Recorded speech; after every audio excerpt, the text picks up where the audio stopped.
Hello, guys of United Rock Nations. We are in amazing company with Death Angel and with Ted Aguilar. How are you? Good. And you know what? You said my last name correct. So good for you. So thank you very much to be here. Of course, we are here to talk about the Bastard tracks. Um, this new album was recorded at the Great American Music Hall of San Francisco in May this year. Yes. How did you feel playing without a crowd?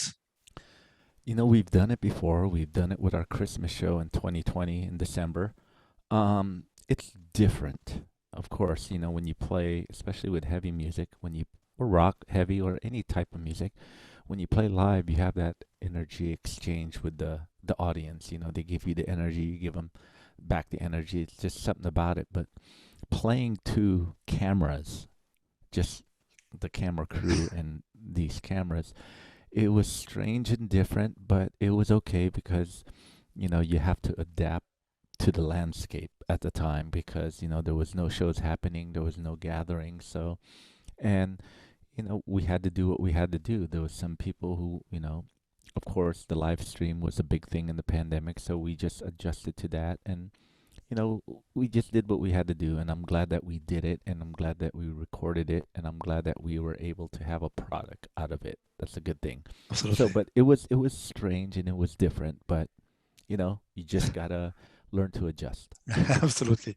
So for this show, you decided to pick rarely songs played live. So tell us more about this choice. Um, well, as I mentioned before, we did our live stream of our Christmas show, and come the new year, January, the beginning of this year, um, talking to our agents, there was no touring in the Mm, foreseeable future. So absolutely. we were there like, okay, so what are we gonna do? So, well, since we had a good time with our Christmas show, let's do another live stream. But we wanted to do something different. No, let's just not play the same old songs, or you know, The if we're classics. gonna, yeah, the classics, fan favorites. A lot of people like to hear that. But let's do something different and something that we can't do when we're on tour because, like you said, people want to hear the classics or some new stuff or the video songs, as the people fan favorites. So this was a perfect time to, you know, revisit some songs that we haven't played in a long time and look at songs that we never played live at all. Absolutely. And for quite a few reasons, for us to be inspired and to revisit some of these songs that we forgot about and go, wow, those are actually really cool songs. I wonder why they never made it into the set list. Two, for the fans. Fans have always asked, how come you don't play this song, or how come you don't touch any songs from this album? And so the stars align. The only time we get to do this is this live stream. So let's do it. Now that we've done it, we felt good about playing these songs. We had fun. It was inspiration. And now we have enough songs to, put in the set list every now and then. Exactly. We could change it up every night instead of, maybe tonight instead of playing, Voracious Souls, let's do Guilty of Innocence, or maybe let's play Where They Lay instead of Relentless Revolution. Now we have options to change it Absolutely. up, Absolutely. which So, is, cool. so how did you select the songs you wanted to play? Because the discography of Los Angeles is a very big discography. So it's difficult to pick this one and why this one and why not this one. That's really hard.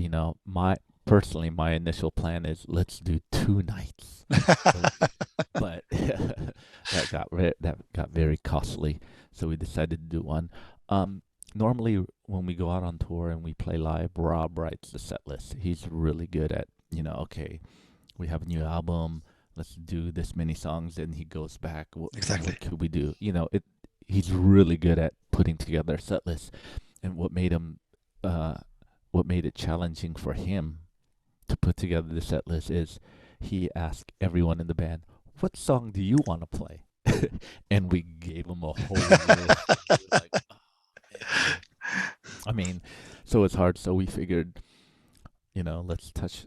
There's some songs we never played live before, and some songs we haven't played in a long time, so it's just trying to find that balance, and stuff. So, I mean, I think we did pretty good. I mean, there's songs like I mentioned before. I love the song Volcanic, the Yes, acoustic song. So we never played that live ever. So that was our first time. So having to do stuff like that is it's challenging and fun, and it's just something different instead of playing the same old classics, as you would say. absolutely.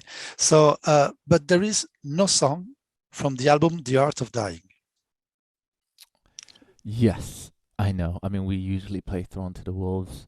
Um, I wanted to do more, but like again, it was hard. Like I wanted to 2 nights, but you know, who knows? Maybe this Bastard Tracks might inspire to do volume 2. Yes. Who knows? Oh, I'd like to do like stuff off the Art of Dying, like Word to the Wise, or we talked about Devil Incarnate. We're like, oh, but it leaves us room to do more. absolutely. So if this does really well and people like it, and we start playing it in the set, who knows? Maybe we might do volume 2 and go, well, how about doing these other songs, and we could do them, and it's also good for us inspiration for writing new songs too Absolutely. as well. Absolutely. Yeah. So I suppose that you had to learn again how to play those songs because long time that you didn't play those one. How many times it took to rehearsal and to practice for these new songs? Well, we started rehearsal like a few months before, and we had some challenges because, now that we're older, we don't get together every day. Plus, with the pandemic, Absolutely. yeah, so we were getting together once a week, but we were putting in a lot of hours in the studio and a lot of hours at home. Plus, our bass player, Damien, lives in Mexico. Oh, okay. So he was practicing there. So when we're all five of us were together before we actually did the stream, we were just going over each part, making sure it's the best to the ability. Then we played it. We played it live, and we did pretty good. And we're like, okay, there's a balance between rehearsing too much and not rehearsing at all. You got to have. Sometimes you could put a lot of rehearsals in, but you need a little break from it. You know what I mean? Like, okay, we already rehearsed. Maybe I'll take a few days off, then we'll get back into rehearsing again. You need that space, you know. Absolutely.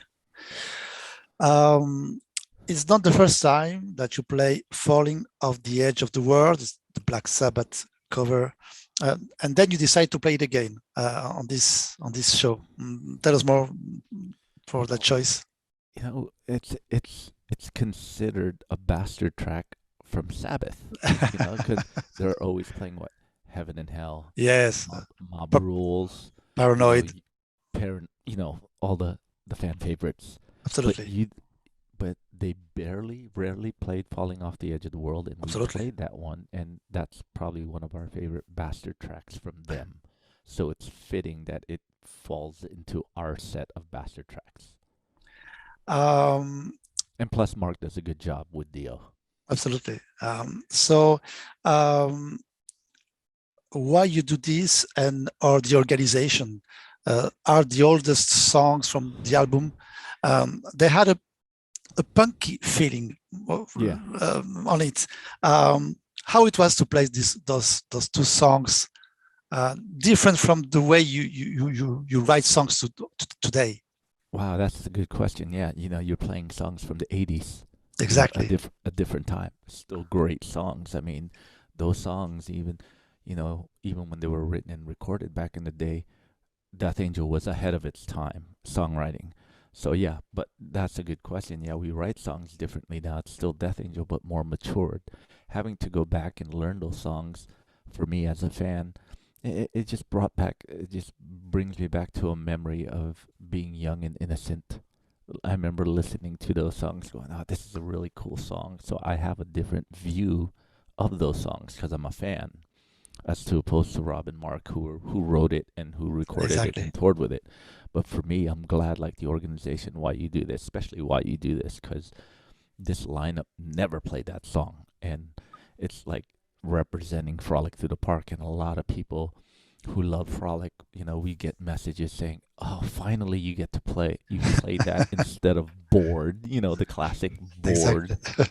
People go, "Oh, you always play Bored, you never play anything else from Frolic." So I'm glad we did Why You Do This and Guilty of Innocence. And you did And, two songs from Frolic, Gift of Innocence, yeah, and Why You Did This. Yes, absolutely. yeah. And, the organization, we always play Seemingly Endless Time of Act 3. We played Stop, but the organization never gets played, and it's a really good rocking song. Yeah, it's a And rocking song. Yes, yeah, rocking song, and, and it's a bastard track. We don't play it. So, I mean, there's a lot of songs. It's hard. We just had to pick the one that feels best for this moment in time. Who knows? absolutely. The next moment in time might be another batch of songs. But for this moment of time, these were the songs that felt right for us. Absolutely. So tell us more about the artwork. I love a lot the artwork of the album, with the cassette, with the tape. Yeah, we wanted to make it, this feeling of being young again. This, because playing these bastard tracks for me, it was like exciting, like playing songs for the first time. So it's like being a band for the first time. You just wrote all these songs, and here it is. Let's make a cover right away. And you know, it's just it was just more of capturing this moment in time. Nothing, we spent a lot of time rehearsing and making sure it sounds good, but it's not like putting out a whole new album with new songs where everything has to be. Absolutely. It just felt right the way it came together. Let's just do these songs. Here's the album. It fits. Release it, you know. And I think the artwork fits because it's kind of like if you put that artwork against all the other albums, it's a bastard track in itself, a bastard artwork. It doesn't really fit there, but it's Death Angel, but it doesn't fit, but it fits. You get what I mean? Yeah, absolutely. Absolutely. So So we know that you are working on a new album. yeah. Is it possible to have some things about about this? New album. Well, there's a lot of ideas that's been written, and there's so much stuff, but we haven't really pieced everything together yet. With stuff. There's some reasons. We have lives going on. This pandemic kind of made us go, okay, let's assess our situation. Because before the pandemic, all we kept doing is writing, touring, writing, recording, touring, nonstop. But this one, we looked at it as, of course, it sucks. It's not good that everything stopped. But you have to look at the positive side. Like, okay, now that everything stopped, we could do things that we don't normally get to do at home. Exactly. Reconnect with family, reconnect with your life outside of music, to kind of see what's going on, make sure everything's okay. Now we got to balance with home life and music life. Before it was just nothing but music. You come in and out of home, and you're like, okay, bye. We gotta require, we gotta write, we gotta record, we gotta tour, bye. But now this whole thing of being home is like, okay, we could take care of what we need to take care of at home, our life outside of music. Absolutely. But now we're ready to do music, so we know how to balance everything. It's like, okay, let's do this, come home, do that, let's write, take our time, and because if you don't have balance, you're just gonna crash and burn. Okay, so you don't have plans for a release at the moment.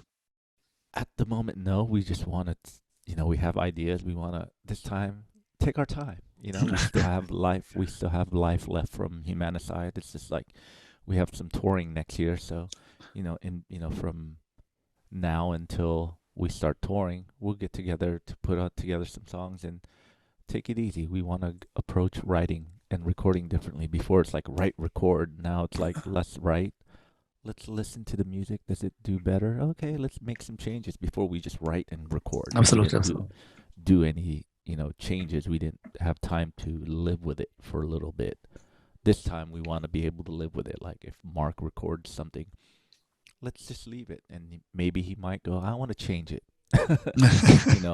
We want to do something different this time with writing and recording. Right. So the 27th November, you will play a show at Auckland, and then you will tour in the USA in April and May. Yeah. But of course, we are here in Europe and in France. So do you have plans to come again in Europe and of course in France to play some live shows? I don't know, next year, for example. Well, we are working on a European run with festivals, July into August. Oh, There's yes. some, yeah, there's some few festivals like Dynamo and Wacken and some other shows, but hopefully France will be on there. We always had a good time in France, you know, and good shows in France. Clisson, Hellfest, Oh, yes. Petty. We played. Oh man, a couple of shows in Paris. I Hmm? can't remember the clubs, but all our shows in Paris have been great. In France in general, I think we played in Cognac. I think. Cognac, yes. Yeah, we played there. It was last tour with Exodus. So we're looking, July and August is the plan to get back to Europe, and hopefully France will be in the itinerary.